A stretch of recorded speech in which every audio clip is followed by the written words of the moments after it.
अस्सलाम वालेकुम, आप देख रहे हैं इंडिपेंडेंट पाकिस्तान। मैं हूं हमज़ा रिफ़त। बहुत बहुत रमज़ान मुबारक हो आप सबको।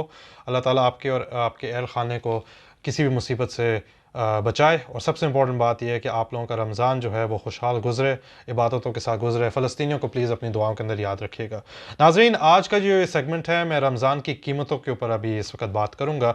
आप पूरी दुनिया के अंदर देख लें, कभी भी फेस्टिविटी होती है, क्रिसमस होती है या कोई और त्यौहार होता है, तो कीमतों में काफ़ी ज़्यादा जो है कमी आ जाती है। सेलें लगती हैं और लोगों के लिए बहुत हद तक सहूलियात जो है वो फराहम करती है मुख्तलिफ हुकूमतें, चाहे वो यूरोप के अंदर हो, अमरीका के अंदर हो या मिडल ईस्ट के अंदर हो, जहाँ पे इस वक्त रमज़ान की वजह से काफ़ी हद तक प्राइसेस में कमी आई है। पाकिस्तान बदकिस्मती से अभी भी इन्फ्लेशन का शिकार है, पर उसके साथ साथ कुछ अहम डेवलपमेंट्स हुई हैं। और आप अगर ऐसे घराने से हैं जहाँ पे अशिया को हासिल करना बहुत ज़्यादा मुश्किल है, तो ये जो मालूमात है ये आपके लिए बहुत ज़्यादा फ़ायदेमंद होगी। सबसे पहले मैं आपको बात बता दूँ कि वज़ीर आज़म शहबाज शरीफ ने एक हिस्टोरिक रमज़ान पैकेज को अनाउंस किया है।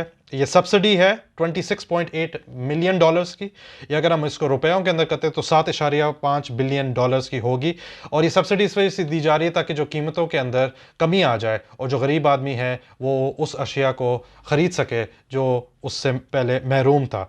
इसमें ये एक एग्ज़ाम्पल है कि एक सब्सिडी है, फॉर एग्ज़ाम्पल ₹77 पर केजी होगा एक 20 केजी के आटे की बैग के ऊपर, या एक सब्सिडी होगी कि 70 रुपये पर केजी होगा घी के लिए।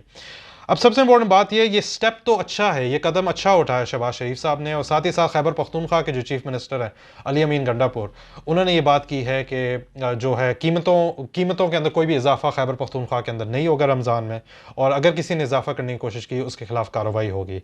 ये सब अच्छे इक़दाम ज़रूर हैं, पर क्या इसकी इम्प्लीमेंटेशन होगी कि नहीं होगी। याद रहे कि गर्मियाँ का जो शुरू का फ़ेज़ है, गर्मियों का जो शुरू का फ़ेज़ है वो आ रहा है, और बहुत सारे गरीब लोगों को मुश्किलात होंगी अशिया को हासिल करने में। ये पैकेजेस तो अच्छे हैं, पर क्या ये उसका ट्रिकल डाउन इफ़ेक्ट हो गया? क्या गरीब आदमी को लाइनों के अंदर लगना दोबारा पड़ेगा? क्या रमज़ान के अंदर और मज़ीद मुश्किलात आएंगी कि नहीं आएंगी? ये देखना पड़ेगा। इक़दामात बहुत अच्छे हैं, अगर आप पैकेजेस की डिटेल्स वगैरह अगर आप देख लें तो काफ़ी ज़्यादा इससे तसल्ली होती है। पर क्या इसका ट्रिकल डाउन इफ़ेक्ट होगा आम आदमी के ऊपर? क्योंकि रमज़ान जो है रहमतों का महीना, ये मुसीबतों का महीना नहीं है, और इसी के हवाले से पाकिस्तान को आगे बढ़ना चाहिए इस महीने में। इंडिपेंडेंट पाकिस्तान से इतने ही। हमज़ा रिफ़त को दीजिए इजाज़त।